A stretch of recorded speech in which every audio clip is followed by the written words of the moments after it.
ত্যাগের মাধ্যমে মানুষ সফল হয়, বিলাসিতার মাধ্যমে নয়। আরে আজ না হয় গণতন্ত্র আমেরিকা থেকে আমদানি হয়ে এসেছে, তাই চোর চাট্টা চামার মেচর মথি অশিক্ষিত জাহেল মূর্খ তাদের ভোটে তাদের মতোই আর এক জাহেল চেয়ারম্যান মেম্বার মন্ত্রী এমপি হয়ে যাচ্ছে। কিন্তু ইসলাম যদি আবার আসে তাহলে এই সমস্ত চেয়ারম্যান মেম্বার এমপি মন্ত্রী এদের কোনো ভ্যালু নাই।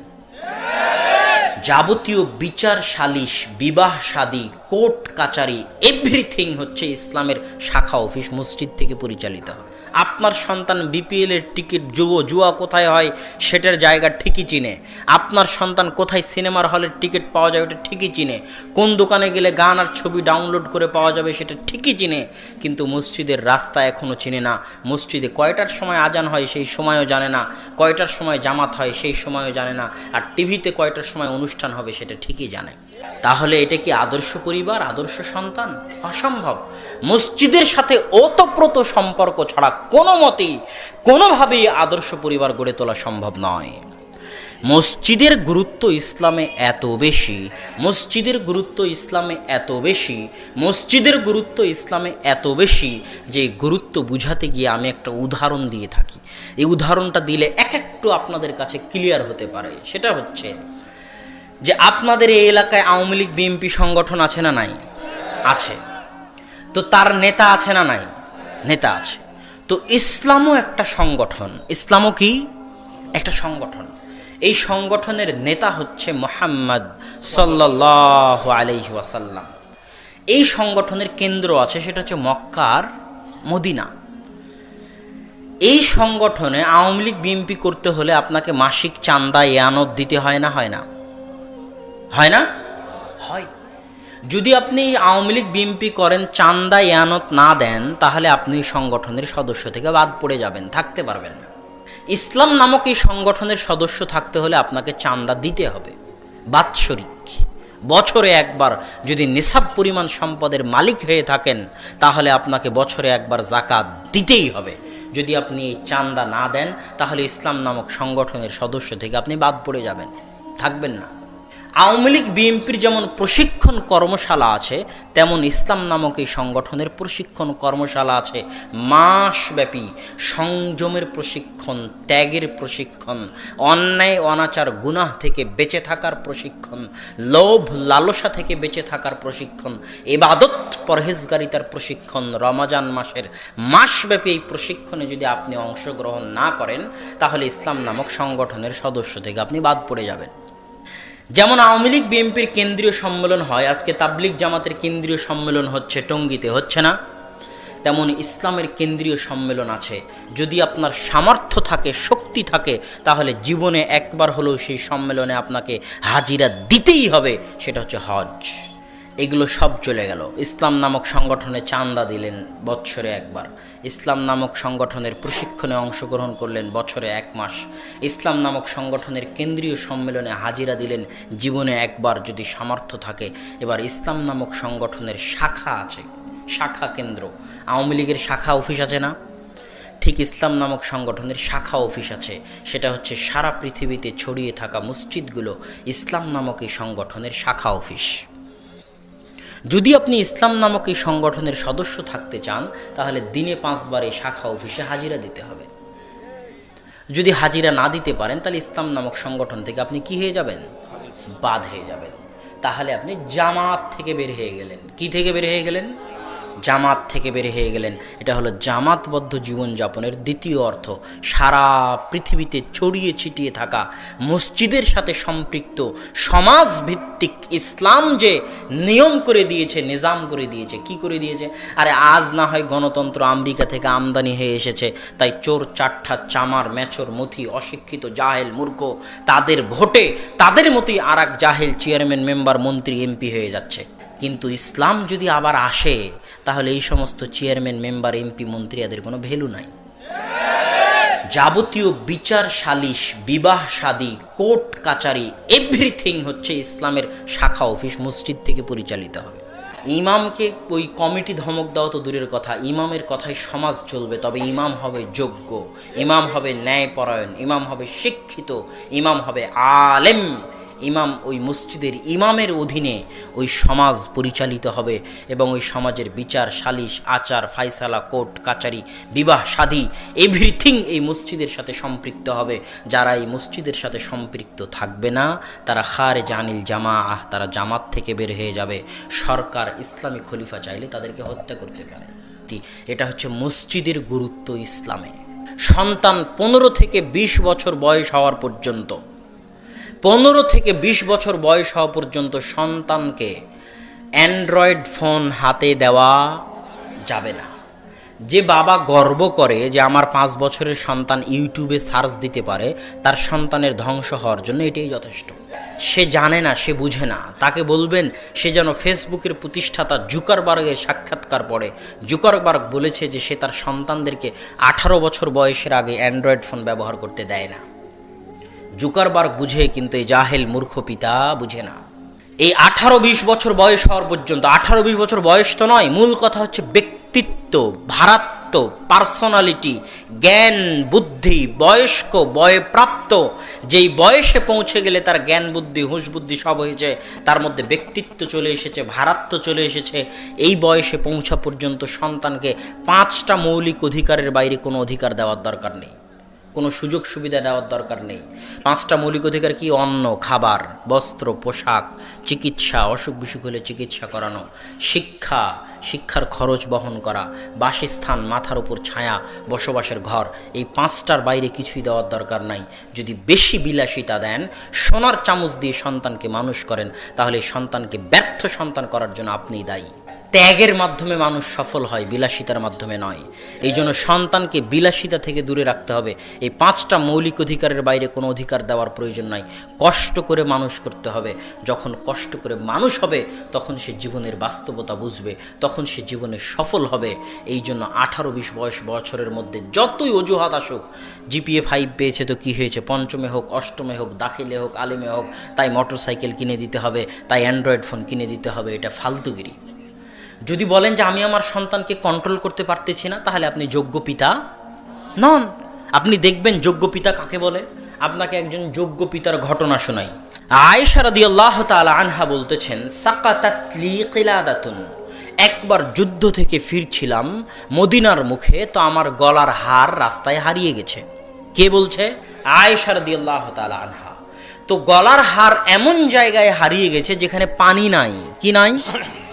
এদিকে সালাতের সময় হয়ে গেছে, গলার হার হারিয়ে গেছে, যেতেও পারছি না, পানিও নাই, সালাতেরও সময় হয়ে গেছে। এত কঠিন পরিস্থিতিতে আমার পিতা আবু বকর রাদিয়াল্লাহু তাআলা আনহু আমাদের খিমা, আমাদের তাঁবুতে প্রবেশ করলেন। আবু বকর রাদিয়াল্লাহু তাআলা আনহু তাঁবুতে খিমায় প্রবেশ করলেন। এমতো অবস্থায় রাসূল সাল্লাল্লাহু আলাইহি ওয়াসাল্লামের ভাষায়, আয়েশা রাদিয়াল্লাহু তাআলা আনহুর ভাষায়, যে ফাথানা রাসাহু, রাসূল সাল্লাল্লাহু আলাইহি ওয়াসাল্লাম তার মাথা আমার রানের উপর দিয়ে শুয়ে আছেন। এমতো অবস্থায় আমার পিতা তাঁবুতে প্রবেশ করলেন। এখন এই ঘরের মধ্যে 3জন ব্যক্তি, একজন হচ্ছে পৃথিবীর সর্বশ্রেষ্ঠ নবী, সর্বশ্রেষ্ঠ রাসূল, সর্বশ্রেষ্ঠ ব্যক্তি মুহাম্মদ সাল্লাল্লাহু আলাইহি ওয়াসাল্লাম, যিনি জামাই হয়ে শ্বশুরের সামনে স্ত্রীর কোলে মাথা রেখে শুয়ে আছেন। পৃথিবীর সর্বশ্রেষ্ঠ রাসূল, সর্বশ্রেষ্ঠ মানুষ। আর দ্বিতীয় ব্যক্তিকে, যিনি হচ্ছেন নবী রাসূলদের পরে, আম্বিয়া ইকরামের পরে, আসমানের নিচে জমিনের উপরে সর্বশ্রেষ্ঠ মানুষ, আবু বকর রাদিয়াল্লাহু তাআলা আনহু, তিনি হচ্ছেন শ্বশুর।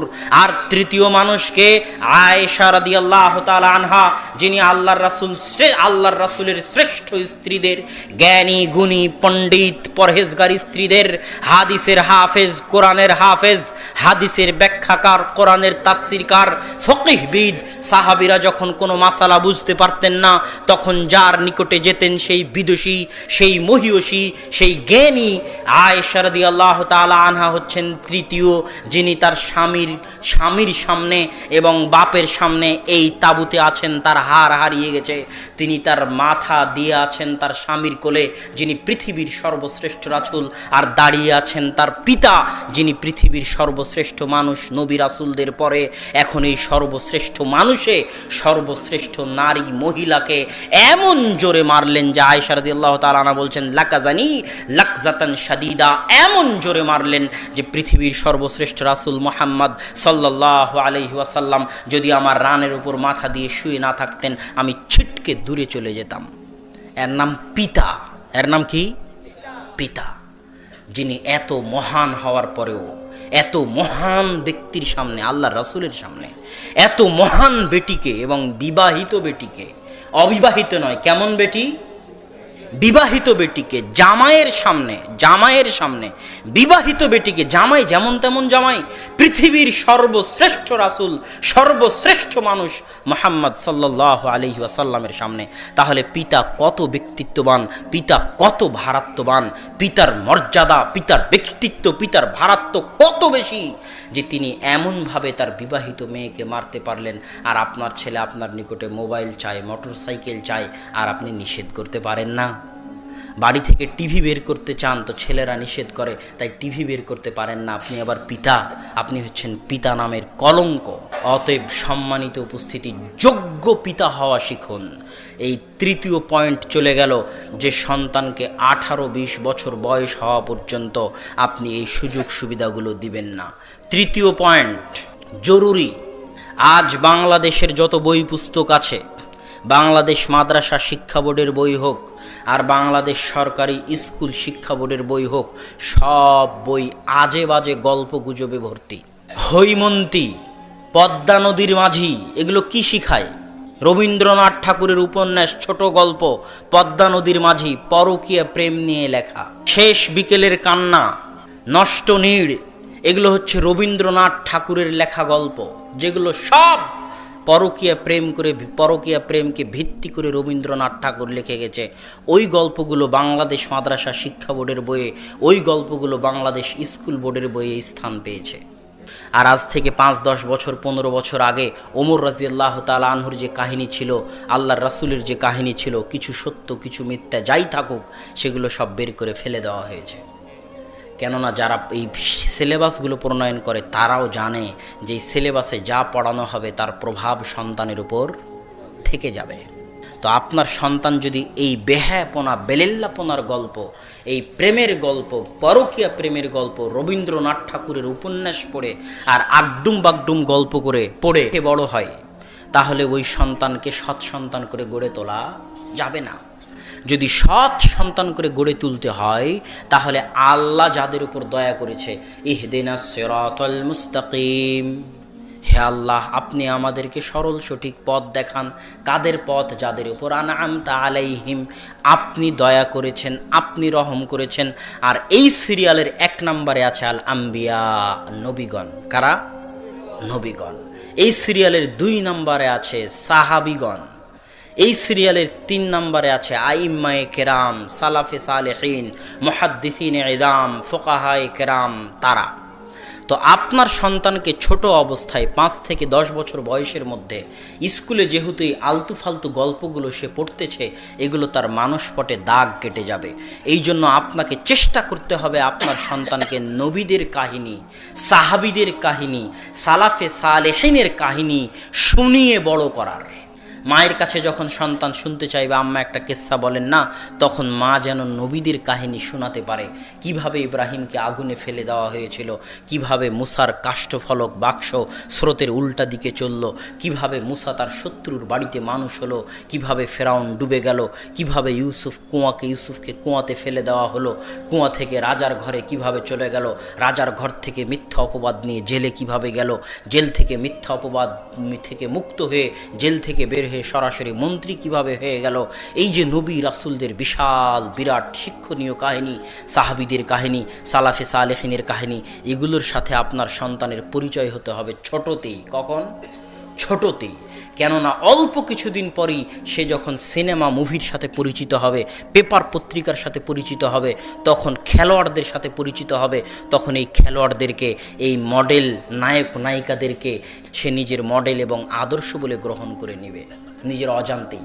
আর ছোটতেই যদি তার সামনে মডেল থেকে যায় আবু হানিফা রাহিমাহুল্লার, ইমাম বুখারী রাহিমাহুল্লার, আহমদ বিন হাম্বালের, ইব্রাহিম আলাইহি সালাতু ওয়াস সালামের, মুসা আলাইহি সালাতু ওয়াস সালামের, মুহাম্মদ সাল্লাল্লাহু আলাইহি ওয়াসাল্লামের, ঈসা আলাইহি সালাতু ওয়াস সালামের, তাদের মডেল যদি তাদেরকে সে যদি ছোটতেই বড় জায়গা দিয়ে ফেলে, উঁচু সম্মানের জায়গা দিয়ে ফেলে, তাহলে ভবিষ্যৎ জীবনে যতই অন্যায় অনাচার অপসংস্কৃতি বেহায়াপনার মুখোমুখি সে হোক না কেন, সে কোনোদিনই নবী রাসূল বাদে অন্য কাউকে আদর্শ মডেল হিসেবে গ্রহণ করবে না। এই জন্য এই চতুর্থ পয়েন্টের গুরুত্ব সীমাহীন ও অপরিসীম। আমি আপনাকে এখন পর্যন্ত যে 4টা কথা বলেছি, 5 থেকে 10 বছর বয়স পর্যন্ত, 1, সন্তানকে তাওহীদ আল্লাহর সঙ্গে পরিচয় করিয়ে দিতে হবে। 2, সন্তানকে আদব কায়দা আপনি শিখাবেন, মসজিদের ইমাম নয়। কে শিখাবে? আপনি শিখাবেন, এই সংকল্প আপনাকে করতে হবে। 3, 18-20 বছর বয়স পর্যন্ত সন্তানকে বেশি সুযোগ সুবিধা, বিলাসিতা, মোবাইল, মোটরসাইকেল ইত্যাদি অত্যাধিক সুযোগ সুবিধা থেকে দূরে রাখতে হবে। সন্তানের হাতে বেশি টাকা দেওয়া থেকে দূরে রাখতে হবে, যাবতীয় বিলাসিতা থেকে দূরে রাখতে হবে। আপনার সন্তান বিপিএল এর টিকিট, জুয়া কোথায় হয় সেটার জায়গা ঠিকই চিনে। আপনার সন্তান কোথায় সিনেমার হলের টিকিট পাওয়া যাবে ওটা ঠিকই চিনে। কোন দোকানে গেলে গান আর ছবি ডাউনলোড করে পাওয়া যাবে সেটা ঠিকই চিনে। কিন্তু মসজিদের রাস্তা এখনও চিনে না। মসজিদে কয়টার সময় আজান হয় সেই সময়ও জানে না, কয়টার সময় জামাত হয় সেই সময়ও জানে না, আর টিভিতে কয়টার সময় অনুষ্ঠান হবে সেটা ঠিকই জানে। তাহলে এটা কি আদর্শ পরিবার, আদর্শ সন্তান? অসম্ভব। মসজিদ ছাড়া আদর্শ পরিবার অসম্ভব। নাকি কথা আপনাদের কাছে স্পষ্ট নাকি অস্পষ্ট? মসজিদের সাথে সম্পর্ক ছাড়া কোনো মতেই কোনোভাবেই আদর্শ পরিবার গড়ে উঠতে পারে না, পারে না, পারে না।